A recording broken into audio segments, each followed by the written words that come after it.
नमस्कार, कैसे हैं आप लोग। उम्मीद करता हूं कि आप लोग बहुत बेहतर होंगे। एसएससी सीजीएल 2025 के टियर 1 के रिजल्ट में एसएससी ने बहुत बड़ा खेला किया है। जैसा कि चेयरमैन का अभी तक का रिकॉर्ड रहा है, जब से ये चेयरमैन आए हैं इन्होंने ना ढंग से एग्जाम कराए हैं, ना रिजल्ट भी ढंग से निकाल रहे हैं। रिजल्ट आया, उसके अलावा मेंस की डेट भी आ गई। जब मार्क्स आया तब स्टूडेंट को पता चला कि यहां पे रिजल्ट में बहुत बड़ा खेल किया इन्होंने। जो नॉमिनेशन का फॉर्मूला ये चेंज इन्होंने किया है इस बार, उसका बहुत बड़ा गुणगान कर रहे थे कि हमने बहुत फेयर नॉमिनेशन का फार्मूला बनाया, लेकिन इसी नॉमिनेशन के फार्मूले की वजह से और इसको गलत इंप्लीमेंट करने की वजह से लाख जो हजारों बच्चे हैं उनका फ्यूचर जो है इन्होंने स्टेक पे लगा दिया। बहुत बड़े लेवल पे इन्होंने नॉमिनेशन में यहाँ पे गड़बड़ी की है। एक्चुअल में नॉमिनेशन नहीं किया बल्कि रैंडमाइजेशन किया है। अब किस तरीके से नॉमिनेशन में खेल किया है उस पर बात करेंगे और इसकी वजह से स्टूडेंट को कितना क्या नुकसान हुआ है इस पॉइंट पे बात करेंगे। उसके अलावा रिजल्ट 100% आपका रिवाइज होगा और अगर ये नहीं करते हैं तो फिर हम लोग क्या कर सकते हैं इस पॉइंट पे बात करेंगे। उसके अलावा मेंस जो है एग्जाम वो भी इन्हें पोस्टपोन करना होगा, पोस्टपोन होगा या नहीं होगा, इन सब पॉइंट पे सिंगल वीडियो में हम लोग बात करने वाले हैं। ये वीडियो आप सभी के लिए बहुत ज्यादा हेल्पफुल होने वाला है। तो चलिए स्टार्ट करते हैं। जैसे कि आप देख सकते हैं रिजल्ट एसएससी ने जब डिक्लेयर किया तब तो कोई प्रॉब्लम नहीं थी, क्योंकि यहाँ पे स्टूडेंट मतलब जिसका नहीं हुआ सिलेक्शन उसने ये सोच के संतोष कर लिया, चलो ठीक है, हो सकता है कि हमारी मेहनत में थोड़ी कमी रह गई हो, इस वजह से हमारा सिलेक्शन नहीं हुआ। और जब आपके मार्क्स रिलीज हुए बच्चों के 9 जनवरी को, जब एसएससी ने मार्क्स रिलीज किए तब बच्चों की होश उड़ गए देख के कि उनके मार्क्स कट ऑफ से ज्यादा थे, उसके बावजूद भी उनका सिलेक्शन नहीं हुआ। और इसमें सबसे ज्यादा जो नुकसान हुआ है वो 14 अक्टूबर को जो इन्होंने री एग्जाम कराया, वो भी एक कंप्लीटली स्कैम था। जो जिन बच्चों का री एग्जाम था उनको सबसे बड़ा यहाँ पे नुकसान हुआ। बाकी इसकी प्रॉपर तरीके से इन्वेस्टिगेशन होनी चाहिए। जब इन्वेस्टिगेशन होगी तभी पता चलेगा कि यहाँ पे 14 अक्टूबर वालों के साथ ही गड़बड़ हुआ है या और भी शिफ्ट में ये प्रॉब्लम है। बाकी 14 अक्टूबर की जो प्रॉब्लम है वो कहीं ना कहीं सामने आ गई है। एक तो क्या हुआ कि आपको पता है कि जो नॉर्मल आपका एग्जाम था वो 12 तारीख से लेकर के 26 सितंबर तक आपका चला। फिर क्या हुआ कि 14 अक्टूबर को इन्होंने री एग्जाम कराया। अब इस री एग्जाम को भी ये फेयर तरीके से एग्जाम नहीं हुआ, मतलब एग्जाम जो कराने का, बच्चों को सिलेक्ट करने का जो प्रोसेस था वो कहीं ना कहीं गड़बड़ था। क्योंकि यहाँ पे कई ऐसे बच्चे थे जिन्होंने कोई भी उनके एग्जाम में प्रॉब्लम नहीं, उन्होंने ना एसएससी को कंप्लेन किया, फिर भी उनका एग्जाम जो था वो 14 अक्टूबर को रिशेड्यूल कर दिया गया। तो यहाँ पे ढेर सारे बच्चे वो भी थे जिनके साथ गड़बड़ हुआ, उनका री एग्जाम कराया गया, लेकिन उसमें भी कई ढेर सारे बच्चे ऐसे भी थे जिनके एग्जाम में कोई प्रॉब्लम नहीं हुई, उनका बेवजह एसएससी ने एग्जाम जो है वो शेड्यूल किया। तो ये बच्चे जो था अक्टूबर को एग्जाम इन्होंने दिया। उसके अलावा जब बच्चे जो जिनका एग्जाम बेहतर हुआ था वो बच्चे जब बैठे तो ओवरऑल इस शिफ्ट का जो स्कोर था वो हाई चला गया, जिसकी वजह से ये जो शिफ्ट थी 14 अक्टूबर की जो शिफ्ट थी वो सबसे ज्यादा इजी शिफ्ट में आ गई।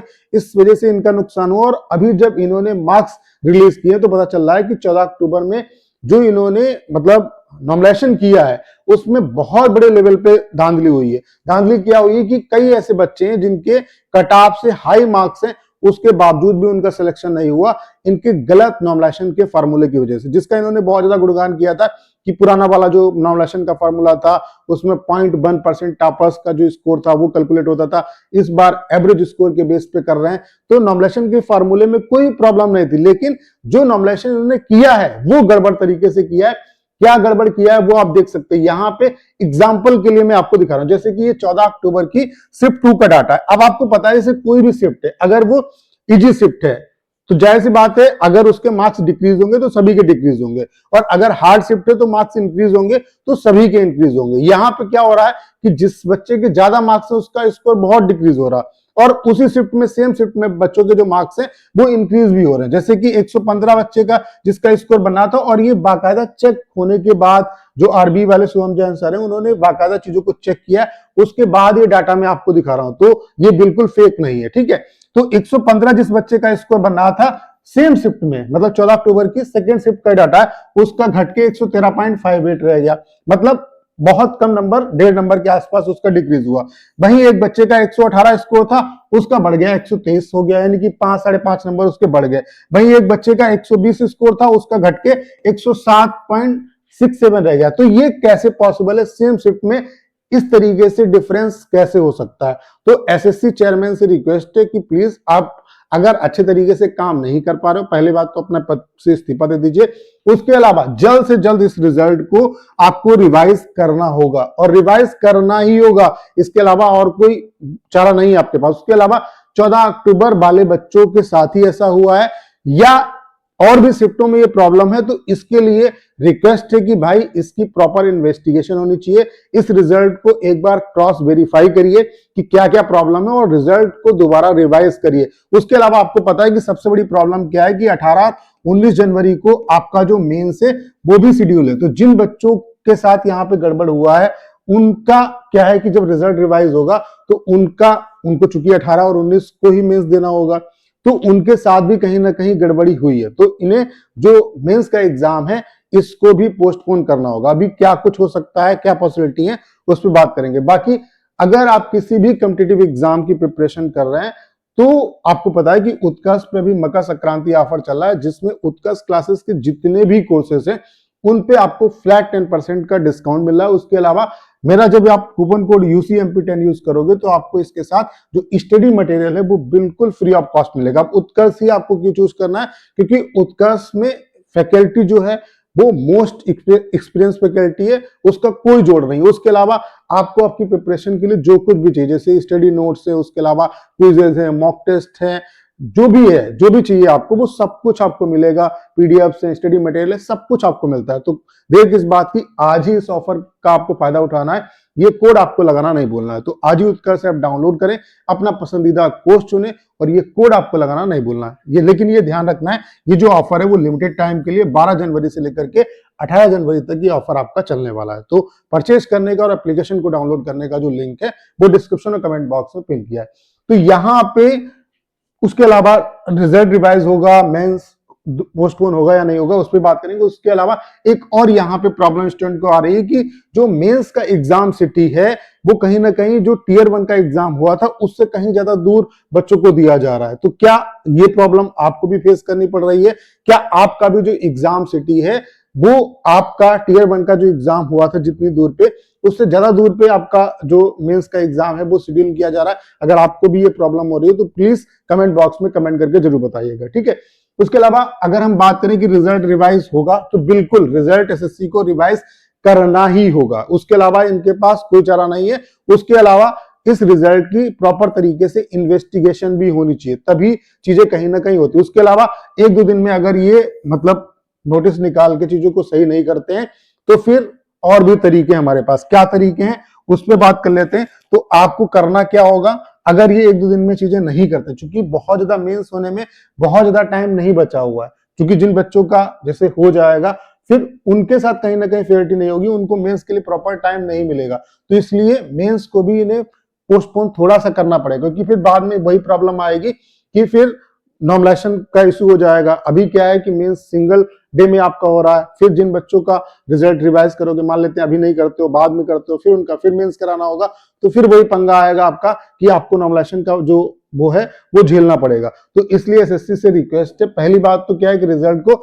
जल्द से जल्द रिवाइज करो और अगर चाहते हो तो थोड़ा सा टाइम ले लो एग्जाम के लिए, क्योंकि जो बच्चे मतलब जिनका एग्जाम क्वालिफाई होगा 14 अक्टूबर वाले हैं या और भी जो हैं, उनको मेंस के लिए भी तो कम से कम टाइम मिलना चाहिए, उनके साथ भी तो इंसाफ होना चाहिए। अभी तक उनको लग रहा था कि मेरा तो हुआ ही नहीं, वो अपनी प्रिपरेशन में लग गए, तो कम से कम उनको भी फेयर चांस मिलना चाहिए। और अगर मान लेते नहीं देना चाहते हो आप, तो एटलीस्ट आप आजकल में जो रिजल्ट है वो रिवाइज कर दो। अगर SSC ऐसा नहीं करती तो हमारे पास क्या चाह रहे हैं, तो पहला काम क्या करना है कि हमें जो SSC है उसको ज्यादा मेल करना, उसके अलावा जो SSC का टोल फ्री नंबर है इस पे ज्यादा से ज्यादा कॉल करनी है। उसके अलावा आपका ट्विटर पे हमें हैशटैग ये चलाना है, ठीक है। उसके अलावा ये SSC का ट्विटर हैंडल है, इस पे हमें जो है SSC को ज्यादा ट्वीट करना है, ठीक है। उसके अलावा ग्रीवेंसेस PG पोर्टल पे डालने हैं। अगर इसके बावजूद भी कुछ नहीं होता है तो फिर कुछ और भी सभी टीचर मिलकर प्लान करेंगे, ठीक है।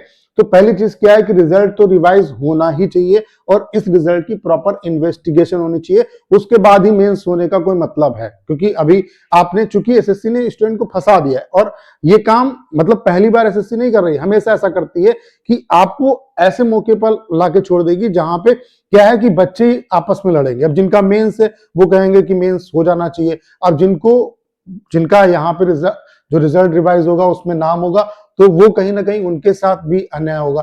तो बच्चों के साथ ही लड़ाने का यहाँ पे काम कर रहे हैं, ढंग से काम नहीं कर पा रहे। तो पहली चीज क्या है कि रिजल्ट जो है वो रिवाइज इन्हें करना चाहिए और रिजल्ट की प्रॉपर इन्वेस्टिगेशन होनी चाहिए। 14 अक्टूबर वालों के साथ ही प्रॉब्लम हुई है या और भी शिफ्ट के साथ प्रॉब्लम हुई है, इसको पहले क्रॉस वेरीफाई करिए, रिजल्ट रिवाइज करिए, जल्द से जल्द रिवाइज करिए। उसके अलावा जिन बच्चों का यहाँ पे जो बच्चे पास होंगे, जिनके मार्क्स ठीक ठाक हैं, जो आपके गलत नॉमिनेशन की वजह से बाहर हुए, उनको जब मेंस देने का मौका मिलेगा तो कम से कम उन्हें प्रॉपर टाइम मेंस के लिए मिलना चाहिए। तो इसलिए अगर पॉसिबल है तो मेंस को भी पोस्टपोन करने का आपको प्रयास करना है कि मेंस जो है वो थोड़ा सा आप पोस्टपोन कर दीजिए, ताकि सभी बच्चों के साथ यहाँ पे इंसाफ होना चाहिए। बाकी मेंस पोस्टपोन होगा या नहीं होगा ये अभी एसएससी पे डिपेंड करता है। बाकी अभी आप 18 और 19 को जो मेंस की डेट है इसी के हिसाब से अपनी प्रिपरेशन करते रहो। बाकी रिजल्ट अगर रिवाइज होगा, और वो होना ही पड़ेगा और होना ही चाहिए, तो इसके लिए एसएससी को जो बच्चे एक्स्ट्रा क्वालिफाई करेंगे या जिनका सिलेक्शन होगा, उनको कम से कम उनके साथ गलत ना हो, इसलिए उन्हें मेंस के लिए भी प्रॉपर टाइम देना चाहिए एसएससी को। तो इसलिए मेंस को भी थोड़ा सा अगर पोस्टपोन कर पाओ तो कर दो, क्योंकि इससे फायदा एटलीस्ट बच्चों को ही होगा कि उन्हें फिर नॉमिनेशन का जो खेल है उसमें नहीं पढ़ना पड़ेगा। क्योंकि जैसे अभी ये करा देंगे 18 और 19 को, फिर रिवाइज जो रिजल्ट जिन बच्चों का आएगा उनका दोबारा कराएंगे, फिर नॉमिनेशन होगा। तो इससे बढ़िया क्या है कि थोड़ा सा आप डेट आगे बढ़ा दो, लेकिन एक ही दिन पे आप मेंस का एग्जाम कराओ, ताकि नॉमिनेशन का जो पंगा है वो कम से कम कैंसिल हो जाए। इससे बच्चों को कोई दिक्कत यहाँ पे नहीं होगी। बाकी अभी आप अपनी जो प्रिपरेशन है वो 18 और 19 के हिसाब से ही करते रहो। तो उम्मीद करता हूँ सारी जानकारी आप बहुत अच्छे तरीके से समझ पाए होंगे।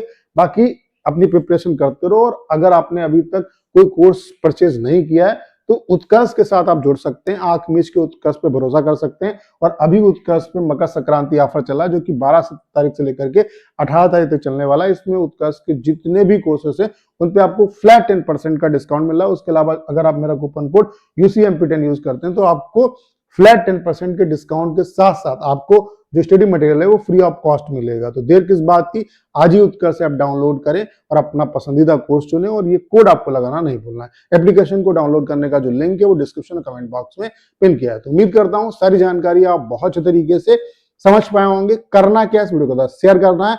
उसके अलावा अगर आप चैनल पर नए हैं और आपने अभी तक इसे सब्सक्राइब नहीं किया है तो प्लीज चैनल को सब्सक्राइब करना मत भूलिएगा।